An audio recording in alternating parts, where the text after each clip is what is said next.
तूच सुख करता तूच दुःख हरता अवघ्या दिनांच्या नाथा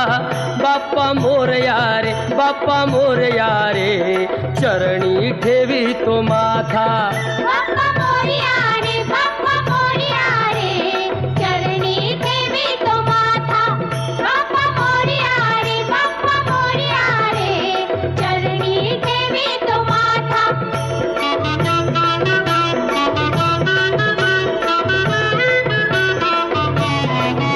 पहा झाले पुरे एक वर्ष होतो वर्षान एकदा हर्ष गोड अन्नाचा होतो रे स्पर्श घ्यावा संसाराचा परामर्श पुऱ्या वर्षाची साऱ्या दुःखाची वाचावी कशी मी गाथा बाप्पा मोरया रे बाप्पा मोरया रे चरणी ठेवी तो